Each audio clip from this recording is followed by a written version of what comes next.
Hello, मी ज्योती आणि माझ्या एका नवीन व्हिडिओ तुमचं स्वागत आहे.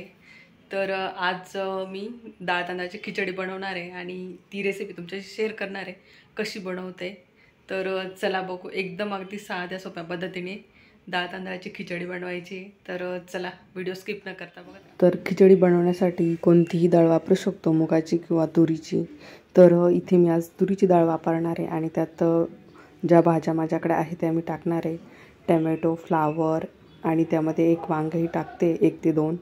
त्यानंतर 2 बटाटे छोटेसे आणि 2 छोटे मीडियम साईजचे कांदे आणि थोडीशी कोथिंबीर. इथं कढीपत्ताही वापरला तर खूप छान टेस्ट येते खिचडीची.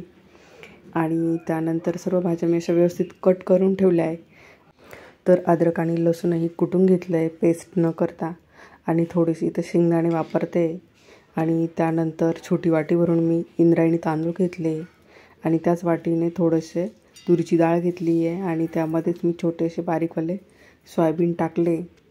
तर आता सोयाबीन आणि हे सर्व मी एकत्र करून घेतलं आहे आणि पुन्हा तो व्यवस्थित असं स्वच्छ धुवून घेते.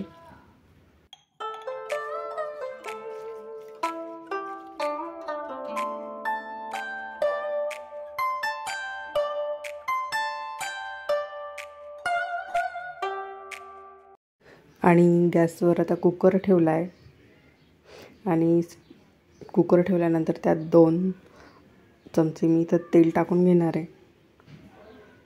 आणि तेल व्यवस्थित असं तापल्यानंतर 1 चमचा मोहरी आणि 1 चमचा जिरे टाकते.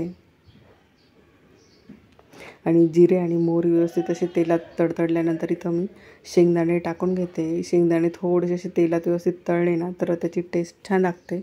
तर म्हणून मी पहिले शेंगदाणे टाकले, म्हणजे ते तेलात व्यवस्थित असे तळले जातील. आणि त्यानंतर आपण इथं कांदाही टाकून घेतो आहे. त्यानंतर आपण टमॅटो, बटाटा अशा सर्व भाज्या एकत्र अशा व्यवस्थित तेलामध्ये टाकून व्यवस्थित अशा फ्राय करून घेणार आहोत. तर इथे मी सर्व भाज्या आता टाकून घेते आणि पुन्हा तेलामध्ये व्यवस्थित असं हलवून घ्यायचं आहे, म्हणजे ते तेलामध्ये व्यवस्थित असं फ्राय होतं. त्याच्याने जास्त अशी टेस्ट वाढते.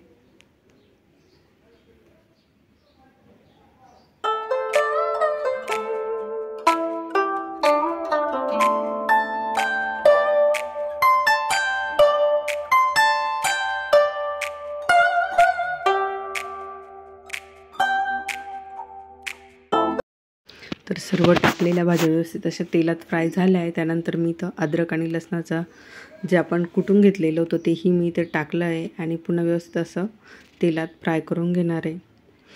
आणि त्यानंतर आता मसाले टाकायचे. ते इथं 1 चमचा गरम मसाला, 1 चमचा लाल तिखट आणि थोडीशी हळद टाकल्यानंतर पुन्हा व्यवस्थित असं तेलात फ्राय करून घ्यायचं आहे. म्हणजे आता जे मसाले टाकले ते तेलामध्ये व्यवस्थित असे फ्राय होतील.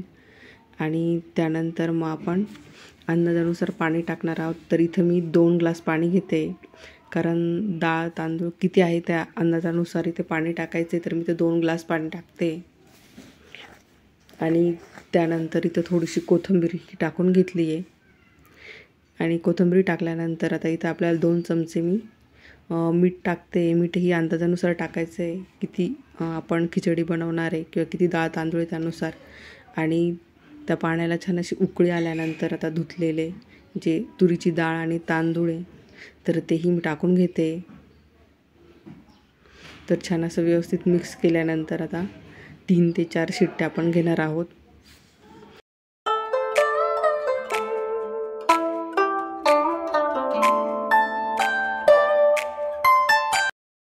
तर कुकरच्या 3 शिट्ट्या झालेल्या आहेत. तर कुकरला थोडंसं थंड होण्यासाठी 5 ते 10 मिनटं लागतील. तोपर्यंत मी इथं पापडही तळून घेते. आणि खिचडीबरोबर जे उडदाचे पापड असतात त्याची टेस्ट अगदी मस्त लागते. तर कुकर थंड होईपर्यंत मी इथं पापड तळून घेते.